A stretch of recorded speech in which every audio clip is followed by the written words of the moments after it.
she talked about how they like capybaras. I'm like, capybaras, that's interesting. And I was able to get giant rats, basically. I mean, they're not rats, but they're like giant rodents, right? Yeah, they're the world's largest rodent. But, I talked to one of her relatives who also had experiences. If you're around Dolly, it's going to happen. You're going to have an experience at some point. And you're like, oh yeah, he was taken on board and saw the capybaras. He's like, what were those animals? I forget the name. It's like capybara. He's like, yes, that's it.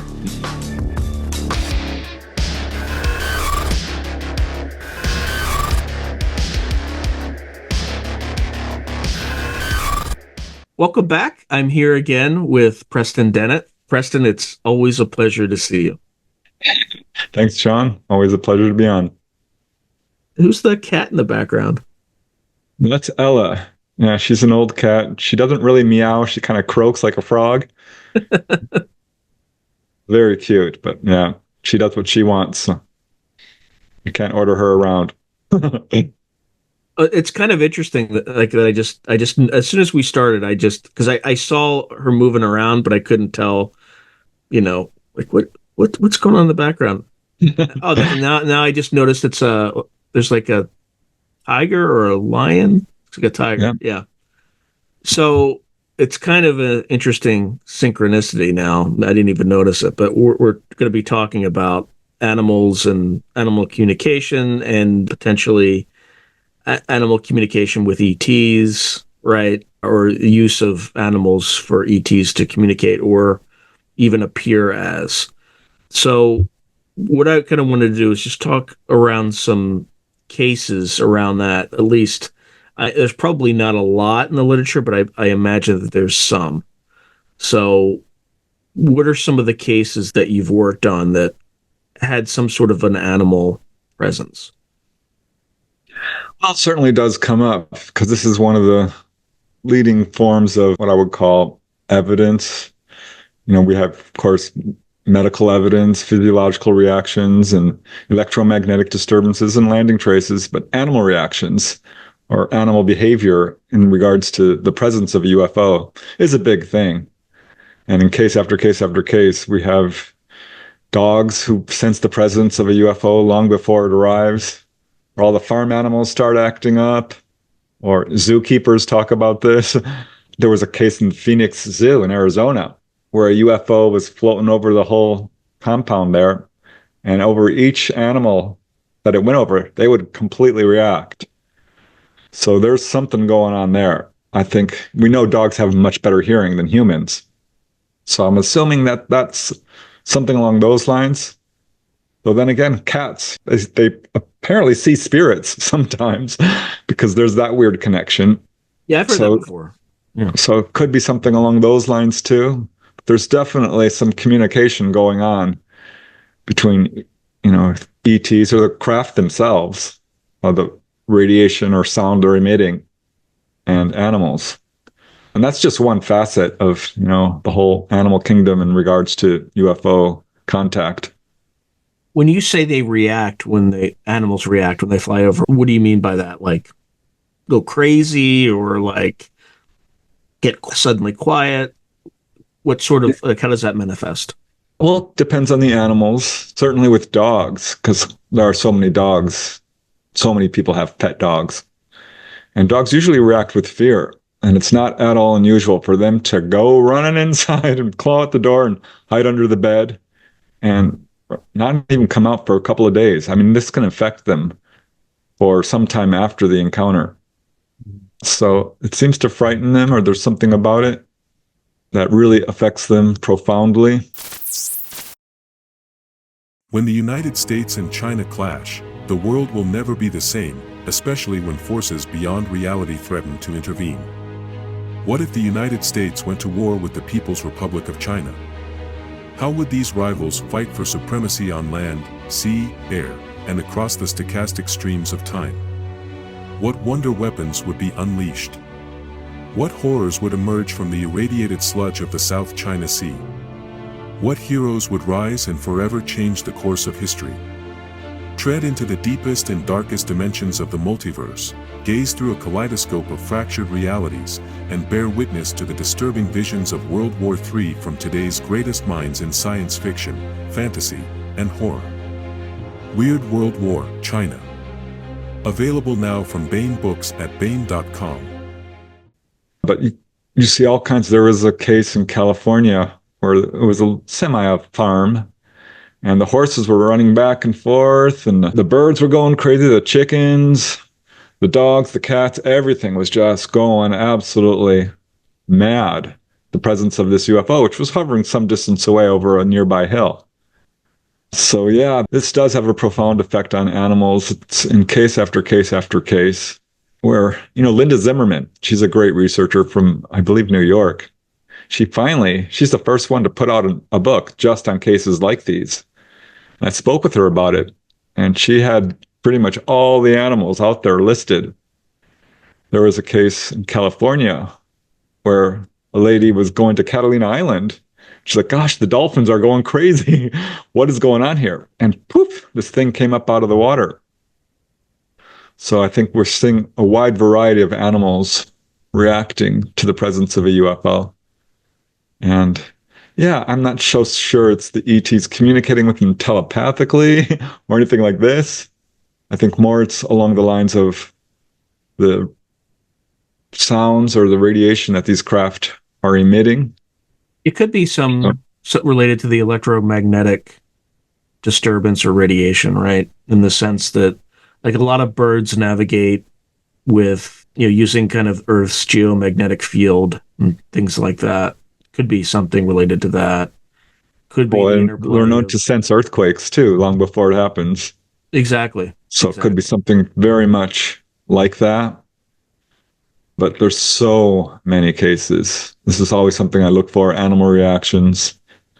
And I see it a lot, with people I've interviewed, and certainly in the literature. It's not at all uncommon. Yeah, even I think there's one case in the literature in my local area, in my town, where in that incident, I think it was just like, it may have been actually humanoids, right? But like grays or something like that were seen, like walking the street. There were a craft was seen. But in that series of reports during, that's in the distant past, several decades ago. But there were wild turkeys going crazy, right? Was one of the reactions. But okay, so there are many cases where animals react in strange ways, often fear. What about people receiving messages from ETs via particular types of animals? What's that look like? Yeah, well, there's a number of different ways of looking at this. What's coming to mind just briefly, and this is kind of an aside, but Betty Andreasen, a very well-known contactee, one of the Greys told her, you can learn pretty much everything you need to know by observing the natural kingdom. Animals have a lot to teach us, is what they were basically telling her.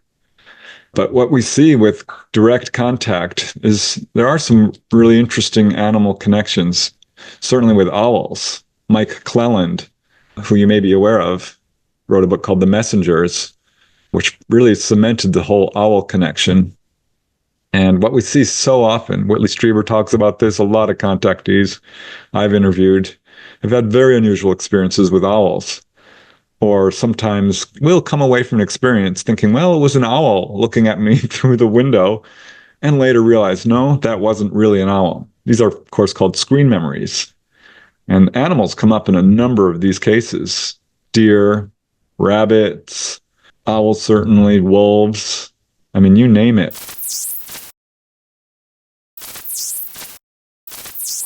To advertise on Through a Glass Darkly, email throughaglassdarkly@gmail.com.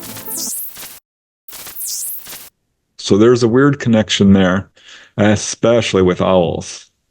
One lady I talked to, she's driving along, and this is an unusual experience. She was with her kids who were, I think 11 to 14 or around that age, and came upon a 4.5-foot owl standing in the doesn't road. Exist, right? No. And I'm like, are you sure it was that big? Because people, are not always great at estimating. But she's like, no, we were right up against it. It would not budge. It was staring at us. The kids were freaking out. And it was not a normal owl. And she is an experiencer. She actually married a Native American gentleman and lived with them on their reservation. And they were not happy with owls. Owls were a bad omen, they considered them. And they would actually shoot at them and shoo them away because they had a whole mythology surrounding all of this. And we see this in a lot of different cultures, actually. So it's interesting that there's an ET connection with it. It could be the large staring eyes to some extent, because that's often what people will mention. But honestly, I think it's our own inability or difficulty of processing an experience that is so outside of our worldview that we overlay our own belief system onto it to a certain extent. So I think that's probably what's going on with a lot of screen memories. But it's certainly interesting. One lady I interviewed, her name is Susan Alloway. She had an experience driving through the New Mexico desert and had to stop the car because there were about 50 giant jackrabbits standing in the middle of the road, evenly spaced. And, she had someone with her, and they're both looking at them like, this can't be normal, because they were all facing the opposite direction. And suddenly they turn around all in unison. And, initially she thought they were jackrabbits. Of course, it turned out they weren't. They were grays. But she described them as well being very muscular, far too tall. It's an unusual screen memory case, because rabbits are, I only know of a few other cases like that. But there's, that's another interesting aspect to all of this is, the whole screen memory phenomenon, which is definitely connected to, of course, the animal kingdom. I'm not so sure they really use animals to communicate with people so much. But I do have cases of people being taken on board with their dog. This happened to Dolly Saffron when she was a little girl. She's a contactee I interviewed. I know of many other cases like this. And apparently sometimes they keep pets too, dogs, cats. Not so much on craft, but from what I understand, there are a few cases of this. And Dolly Saffron, and she talked about how they like capybaras. I'm like, capybaras, that's interesting. And I was able to get giant rats, basically. I mean, they're not rats, but they're like giant rodents, right? Yeah, they're the world's largest rodent. But, I talked to one of her relatives who also had experiences. If you're around Dolly, it's going to happen. You're going to have an experience at some point. And you're like, oh, yeah, he was taken on board and saw the capybaras. He's like, what were those animals? I forget the name. It's like capybara. He's like, yes, that's it. So what were they doing on board? Like, apparently they like them. I don't know. They like capybaras. There was a lady at my office who was absolutely obsessed with capybaras. I never got to ask her if she had a UFO experience. Yeah, I just thought that was kind of interesting. It definitely sticks out, right? It's not something you hear every day. Yeah, and another thing that's really interesting to me is when you talk to contactees, I've learned to ask this question, like, do you have any special connection to the animal kingdom? I kept hearing this, and almost without exception, they do. They have some form of animal communication and are really good at it. And I'll start with Dolly Saffron. She's a zookeeper. As a very young girl, she had a near-death experience, and they told her, you're going to be very connected to the animal kingdom. This is part of your life path. Which turned out to be 100% true. And any injured animal that's in the area somehow finds her, and she ends up caring for it. So early on, I started hearing these kinds of stories. One lady I interviewed from California, Geneva was her name. I asked her, I'm like, do you have any animal stories? Because she had a major contact story where she was in communication with this UFO for hours at one time. And that followed with onboard experiences and so forth. She's like, oh, I sure do. All my friends call me Snow White. Birds come and land on me. I've had a deer walk up to me. And she just went on and on with these stories. And pretty much every contactee will tell me this. If they go to a friend's house, the pets who hate, the cat who will never approach anybody comes running up and jumps on their lap. Or, birds will actually land on them. I was with Stephen Greer once. This was in Wickenburg, Arizona, and we were just doing a little lecture. And this rabbit comes hopping right through the group. It's not something you normally see. We're all looking at like, wow, this is odd. But these are the sort of things that do seem to happen with contactees. And over again. I've had a number of unusual animal experiences myself. So I find it super interesting. One other case, if I might, involved this lady her name is Nora Bazura. Amazing lady. She's had all kinds of experiences. And, with ghosts and spirits and remote viewing and precognition and, of course, E.T. She said, I want to tell you this other story that happened to me. I was walking through the park, and this crow stopped down right on the path in front of me and started speaking to me. I'm like, okay.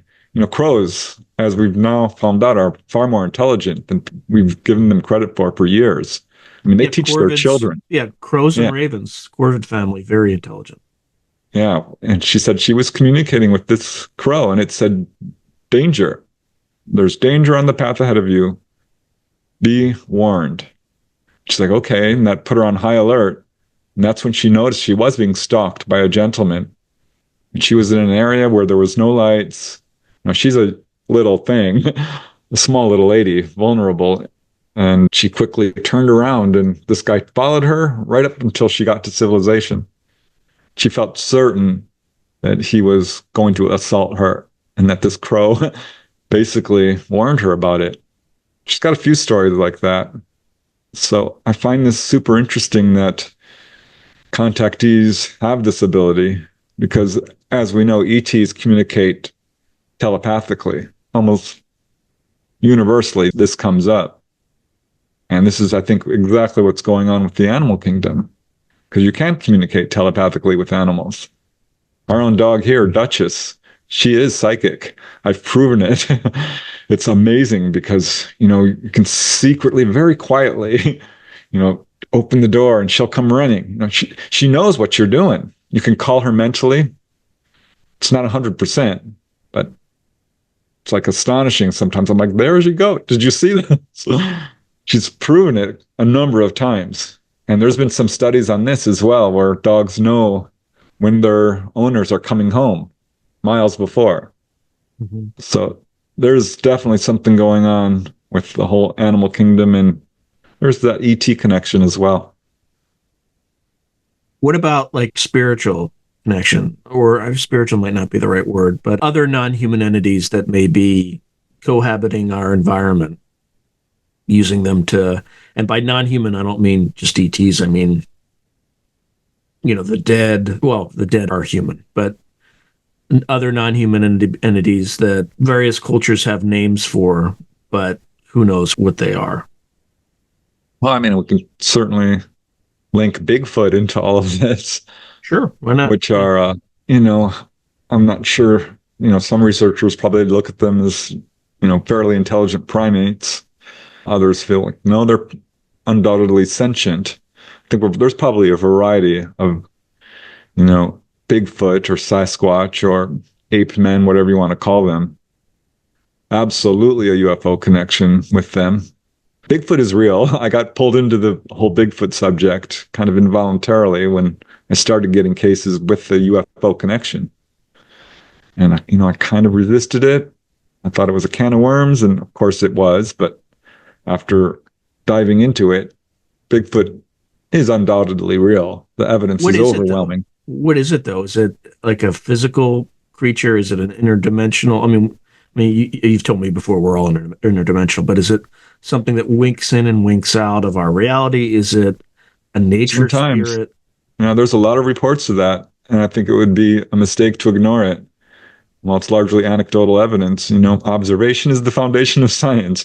We have to start there. And if there's so many people reporting, a Bigfoot vanishing in a burst of light or just turning invisible right before your eyes or what have you, I think we have to pay attention to this. If it were just one or two reports, that would be one thing. There are a lot of them, and a lot of people reporting telepathic communication as well. I'm convinced they're physical, very much like us, because we have footprints, we have hair samples. You can smell them. Animals react to their presence. And the vast majority of people who have a Bigfoot encounter, there's no UFO connection, and vice versa. If you see a UFO landing, probably not going to be a Bigfoot coming out. But there's a smattering of cases, actually a fairly large number, a couple of hundred, where these two phenomena, for lack of a better word, coincide exactly. And there are reports of Bigfoot coming out of a UFO or going in or being seen inside one, or grays and other ETs being seen in the presence of a Bigfoot. So it took me a long time to sort of unpack that, because people are like, well, maybe Bigfoot's an ET. And I don't know that I buy that theory, because Bigfoot reports go so far back with Native American oral traditions and really in every culture.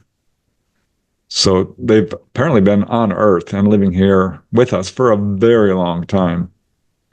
But I do think at least some of them are what we would call sentient, intelligent, with incredible psychic abilities to basically do telepathy. So they always know when people are around. This is one of the reasons I think it's very difficult to capture a picture of them, because they can not only smell you, but they can sense you. And they do have, apparently, according to the many reports, the ability to camouflage themselves or turn invisible. A highly developed psychic ability. And there are reports of this among normal humans, and so-called enlightened masters and yogis who do levitation and teleportation and, immunity to fire and all the things that, humans apparently can do. Invisibility is one of them. Hasn't been well studied or verified, but certainly comes up quite a bit.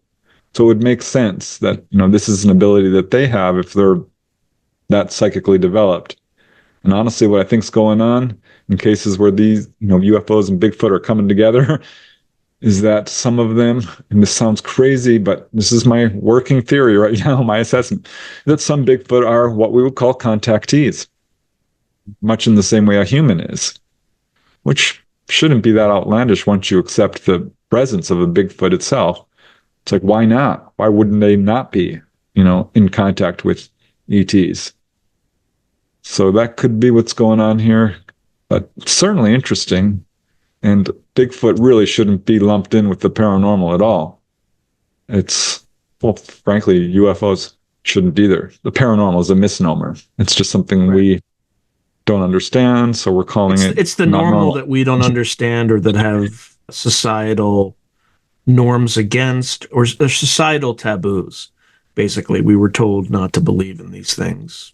Here's another way of looking at the whole animal connection, and this is super interesting to me, because here we have, humanoids of all different kinds, right? We have grays, who many people describe as insectoid looking. And there's been attempts to sort of link this to ants. I mean, so some of the Native Americans called them ant people. Mm-hmm. And like, are these, insectoid in origin? Not so sure I'm ready to go there, but then you have the praying mantis ETs, mm-hmm. who do look like praying mantis. And why, of all things, with, how many insect species are there on this planet? A lot, right? And the insect population actually exceeds the human population in terms of actual biomass. And why would praying mantis be singled out as this very prominent type of humanoid ET? So my point is, like, some of these ETs apparently do have direct connections to animals, because there are some reports, and this is super rare, but it does come up, of cat-like beings, mm-hmm. With full-on hair. First time I got one from a lady, Anne was her name, she described this cat-like being. And I'm like, what do you mean cat-like? She said, well, it had the ears, it had fur all over its face, paws, and it could speak telepathically to her. And I kind of put that case in the back burner. But this comes up in the literature. I started getting some other cases of this. I'm like, okay, well, there's cat-like beings. And of course, there's dog-like beings. And that moves beyond just, the dogmen reports. But there are reports of intelligent, full-on dog-like beings. Just recently looked at a case from Sholo, Arizona, where a lady swears up and down. I didn't talk to her personally. It's a case I found where she was in a hotel room with her family, woke up in the middle of the night to these beings coming into her hotel room. Her family did not wake up. They came, stood at the foot of the bed and looked at her, dressed in jumpsuits. But she said their faces were very much like horses. Now, I can't say I've ever heard that before. So I know that I don't know what to make of it. This is one I would put on the back burner because I don't have a single corroborative case or correlating case. But it makes me wonder because we do see this, people describing various ET types correlating to animals here on Earth, which I guess would make sense. I mean, dolphin-like beings, I think there are a few reports of that, but they're, again, humanoid in form. The humanoid form seems to be the universal template for a lot of what we would call sentient ETs. But I find it fascinating, the praying mantis in particular, because we don't see, giant ladybugs walking around or potato bugs or, anything like that. No giant cockroach aliens, not that I'm aware of. That would be frightening. Yeah. Can you imagine a 9-foot tall cockroach? Kafka. Well, yeah, I was about to say Kafka did. Yeah, he imagined it. Could you imagine turning into one But I have to wonder because this is the big universe out there, and I don't know that grays so much are insectoid. I lean towards them being much more human, really, from just what I've learned directly from contactees. What about a human mantid hybrid? I don't know that I've heard of a human mantid hybrid. Well, I'm just saying, what if a gray is that? I'm just speculating. Oh, yeah. Well, I don't have any evidence pointing towards that. From what I've learned about grays is that they're essentially human in their genetic makeup. It's just that their ancestry, if you will, is a bit different. And some have suffered genetic damage. So I don't know that I'm prepared to, I have no evidence telling them to that. And the more I research this, the more what I'm hearing is that all ETs essentially are humanoid. And I keep going back to this. But yeah, I mean, the whole animal kingdom, certainly we've got a lot to learn from animals. And I find it fascinating looking at some of these TV shows where, like Cesar Millan, the guy who, communicates with dogs, and is apparently really effective at it because he's helped a lot of people and got his own show. There's a whole industry of this, of animal communicators. And it's really interesting to watch because the owners will say, oh my gosh, yes, this is true. So apparently they're communicating with these animals in some way that most people cannot.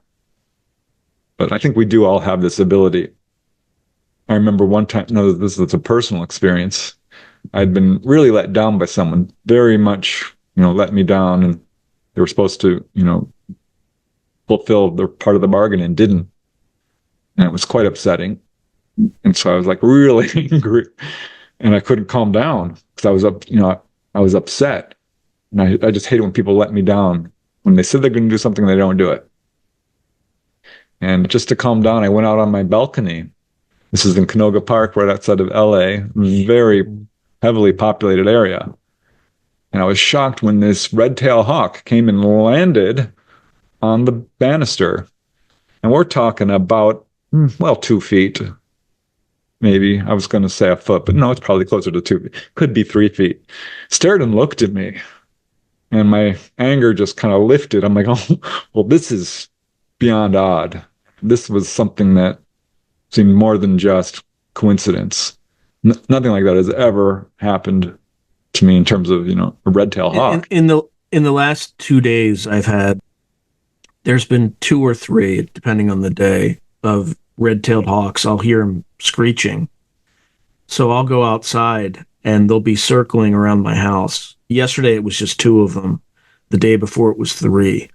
But I have the same day and I'm not going to get into this in this episode, but the same day that that owl landed on my fence, not 2 years ago, but last week, earlier in the day, there was a red-tailed hawk that had landed on my fence. The same exact spot, same day. So I have a lot of experiences with red-tailed hawks, constant. So it's also because they live here, but they're a little stranger than that. Those two examples is just an indicator of some of that strangeness. So I've never had a red-tailed hawk though land 2 feet away from me. I have had a raven do that, but maybe 5 feet. But on the balcony outside my bedroom, it just landed there and started squawking at me. But yeah, that's not normal. Like your experience or my experience, there's something weird behind that. Yeah, it's really interesting. I did know a contactee. She was in communication with dolphins, and she proved it to me. We went down to the beach, and they showed up. And I've been down to the beach many times, and dolphins don't show up. So for her to just go down there, and there they were, was pretty impressive. So I wonder about that as well. I mean, dolphins, of course, cetaceans in general, we know they're quite intelligent. So I'm actually doing interviews with Dolly Saffron for a second book, a sequel to Symmetry. And we're diving into that a little bit because she's got some interesting stories about, how ETs have communicated with dolphins. And yeah, some other ones where they help out animals and come back and visit them, and the animals walk up to them, and they've got a whole communication going on with the animal kingdom, which they absolutely 100% respect. And a lot of contactees will label them gardeners or keepers of life, because this is what they're doing. They're absolutely collecting the genetics of all different species. We see them, of course, scooping up soil and samples like that, but taking leaves and plants and flowers and seeds, and that extends to the entire animal kingdom. And in case after case, because we're losing species every year, they're going extinct. Well, not extinct, actually, because they're being protected. And this is one of the big ET goals or missions, is to preserve life, which they consider to be, sacred. It's one of the reasons I think they're actually coming to us to help us to the extent that they are, giving us warnings about nuclear proliferation and destruction of the environment and so forth, because they're protectors. And this, I think, speaks to their relationship to the whole animal kingdom. They're very concerned about it. And I think this is very encouraging for, because there's a fear narrative out there, like ETs are here to hurt us. And I think if you take a good objective look at what's actually happening, this narrative is not supported. And you can see so many cases of them, collecting animals of all kinds. So I think that speaks towards one of the reasons why they're here. It's interesting you mentioned cetaceans. So one measure of intelligence that I think anatomists used to have, and they might still have, I'm not sure, but is that the number of brain folds that, a brain has tends to be an indicator of higher intelligence. And cetaceans, apparently, particularly dolphins, or dolphins in particular, have more brain folds than a human brain does. Again, we're not going to talk about this too much, but in Lou Elizondo's book, Imminent, he claims that in crash retrievals, they found bodies of the occupants, and they've done autopsies on them, and they didn't find any brain folds. They just had like very smooth, whatever equivalent to brain organs. So apparently that kind of set that theory on its head, because we assume that ATs are extremely intelligent, right? So anyway, I just wanted to mention that as something. I don't know what conclusion to draw from that, but it's kind of an interesting observation. Those are the little AI android, biological androids. It could be, right? That does turn up in a lot of cases, particularly the little short 4-foot tall grays. So yeah, he doesn't specify. Yeah, he doesn't specify the species. He also claims that like the gut organs, well, maybe not, just the internal organs were truncated, I guess would be the word. Like they had fewer organs that were fewer, simpler organs that, what other species had crashed, and they did an autopsy. But he didn't mention whether or not they were kind of the automatons or any other type sounds of like prey. it. Yeah, it does sound like it, but I don't know. Yeah, I don't know. I don't know either. It's such a shame that all of this is being suppressed and covered up. Because I think with the number of whistleblower accounts we have, there's little doubt, certainly in my own mind, that we do have these craft in our possession, or the secret government does, or the highest levels of the military, the intelligence agencies, military-industrial complex. It's hard to pin down exactly where this is all going on, but the bodies, for sure, yeah. And not to mention all the evidence of gun camera footage and so forth.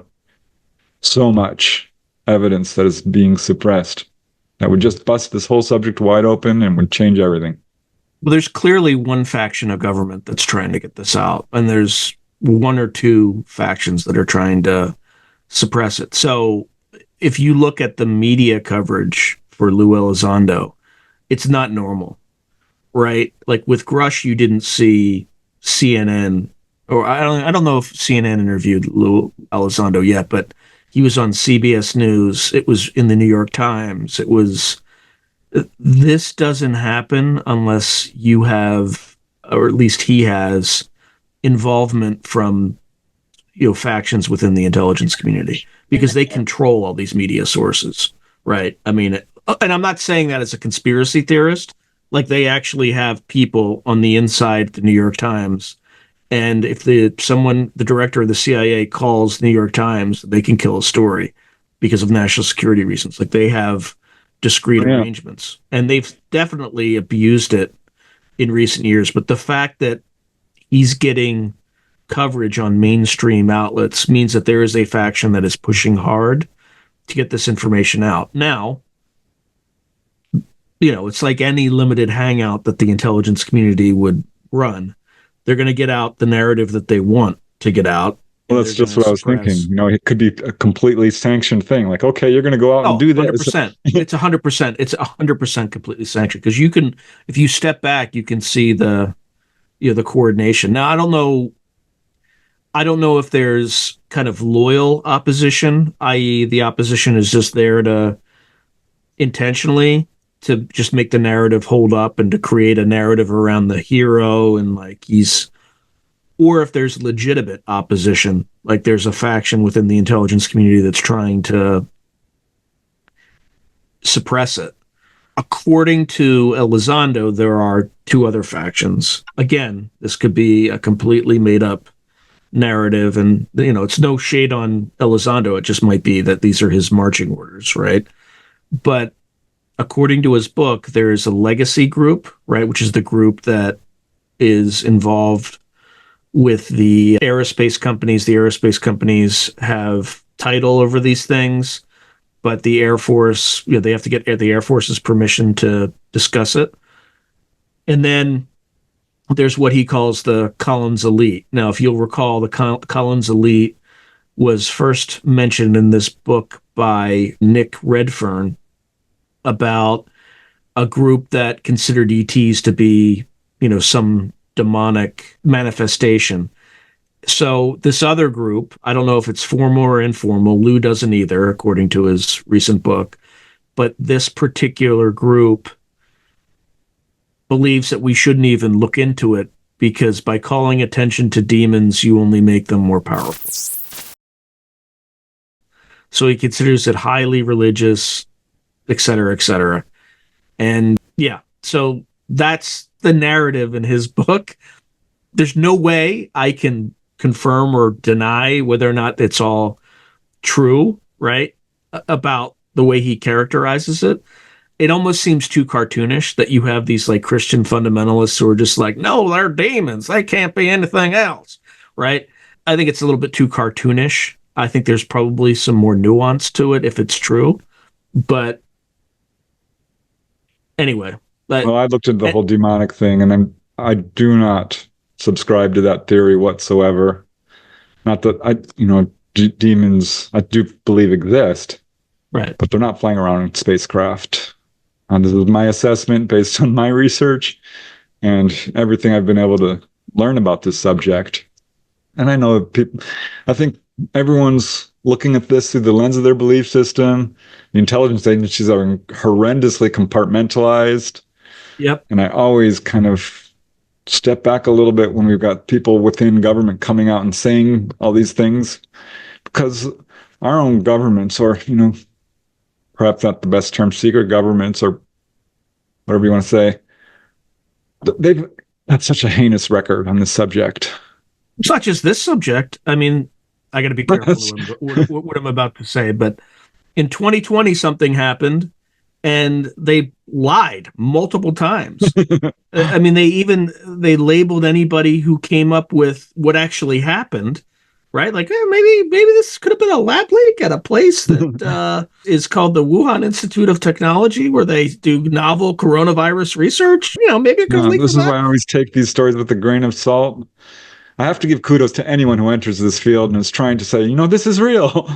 But then you see this cherry picking and this shoe fitting and, this pushing of a narrative and people just saying things that are flat out not okay, not true, unsupported. Not to mention that there's a ton of disinformation that the intelligence community has seeded into this genre. So there might, for instance, it's convenient for them if they were kind of working on the F-117 fighter, right? And somebody saw it. They could be, they could easily say, nope, that was a UFO, this and that. So there's a lot of that muddies the water and confuses things. And they'll use that to discredit otherwise credible researchers, right? They'll have somebody come out and give them some fantastic story, and the person will do their diligence, but they won't, they'll do just enough that they'll miss something. And then, the intelligence community will burn them and say, oh, there was a hoax and this and that. And then they'll use that to discredit people. So you just have to be very careful. You can't accept everything as truth. A lot of it has to be based on experience, right? So, that's why I've kind of stayed away from the whole government aspect of all of this. I mean, I'd like to keep informed to the, degree that I can and follow all what's going on. But I focus my research mostly on people who've had direct contact. I feel like this is where we're going to get valid information, because I just don't feel like our governments or the elements within it are going to be truthful on the subject, because the record, again, is not good. And, well, it's interesting to see these recent developments towards disclosure. It's not disclosure. Not yet, it isn't. Until, we see the bodies, the craft, until we see all of this out in public arena. That's disclosure to me. That's the end game. And I don't think we're ever going to get that. We'll see. It's pretty clear to me we're going to get more movement. Probably we'll see some more footage at some point. Might even get little pieces of metal. But I don't know how much further it's going to go than that.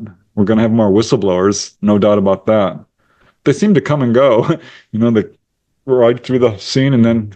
I have 2 interviews with a whistleblower, and I've had to push them off because that whistleblower had signed an exclusive contract with James Fox that he could not appear in video. So I've had to push it off as far as I can until I don't have any more videos.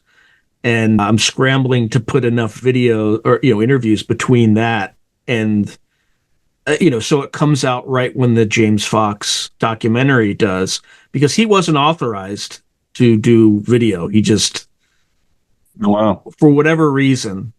And there was a whole controversy it started because there was a small channel that gave him that had an interview and released it. And, he freaked out and asked him to pull it. So this person pulled it. A larger channel, I'm not going to mention any of this. This is just UFO drama that I don't get involved in. But a larger channel that's like a reaction channel, right? That has grown a lot faster than your channel and my channel. But they kind of just take other people's clips and show them. So, of course, the guy who put it out, it was out for like an hour or two, or maybe several hours. It only had like 300 views. And when he was contacted by this individual, he immediately did the right thing and pulled it, right, to protect this guy from his, contract.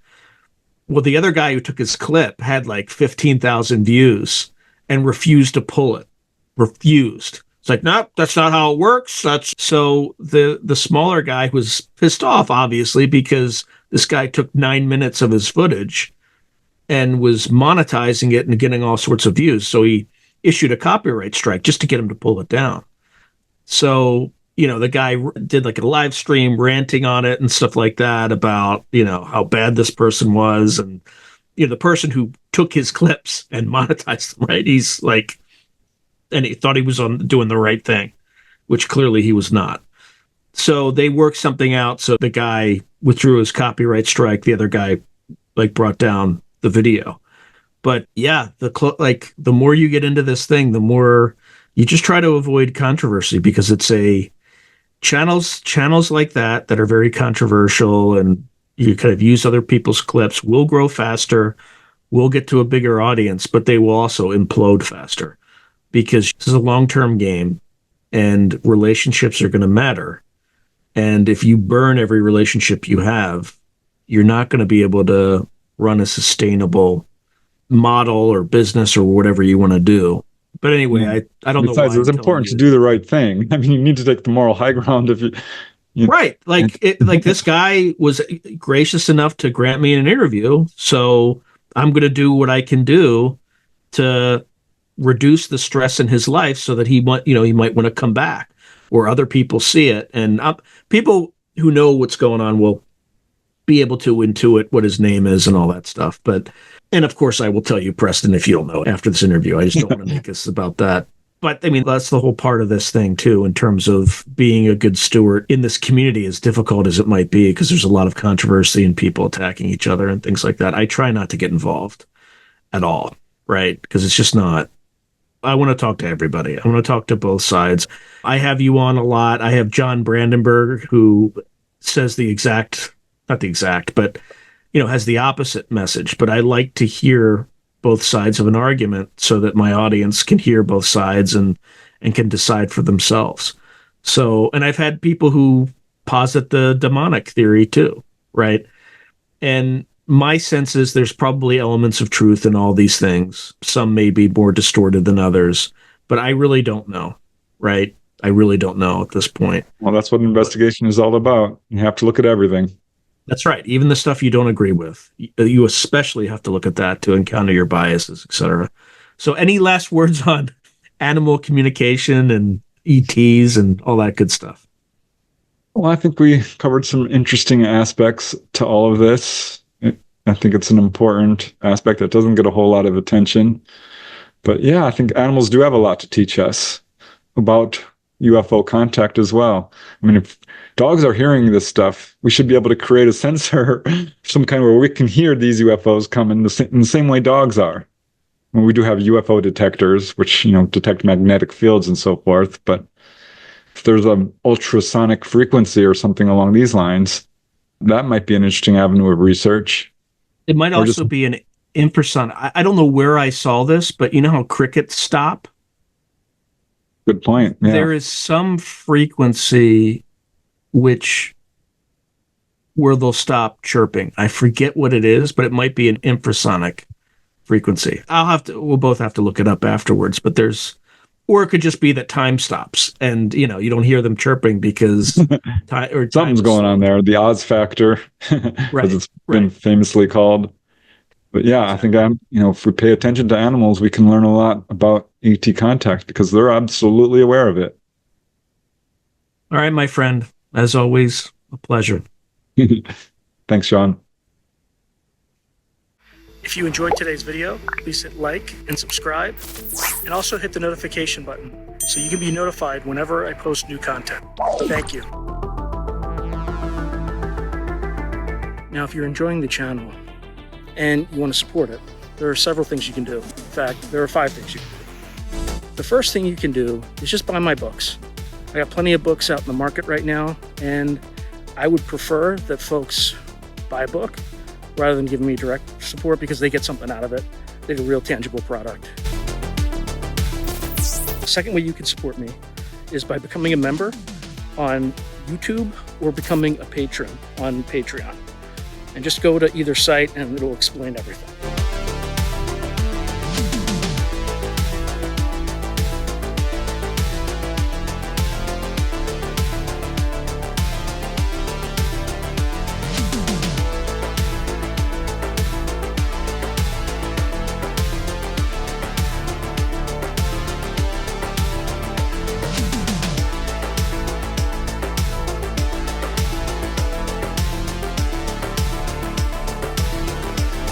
The third way you can support the channel is by checking out my merch site, which is here. There's plenty of stuff that you can get to support the channel. And I'd appreciate that you have it and you can wear it. Not only do you help support the channel, but you also help promote the channel, and I appreciate that. The fourth way that you can support the channel, and this is really easy, is anytime you want to buy something on Amazon, literally just go to the description below and click on any link, literally any link. The channel gets a cut of that, and it costs you no extra money. You just go through the link, as I'm part of the Amazon Affiliates Club. The fifth and final way you can support the channel is through donations. Now, I don't prefer these because it's more of an expression of gratitude, but you don't really get anything out of it as a subscriber to the channel. However, if you decide to do these options, there's two options. There's Buy Me a Coffee, which is a separate site, and there's also, you can go through YouTube with either a super chat, super sticker, or a super thanks. Again, I prefer Buy Me a Coffee because that organization takes less money than Amazon does. But either way, I appreciate any support you are willing to give the channel. So thank you very much, and keep watching. I really appreciate it.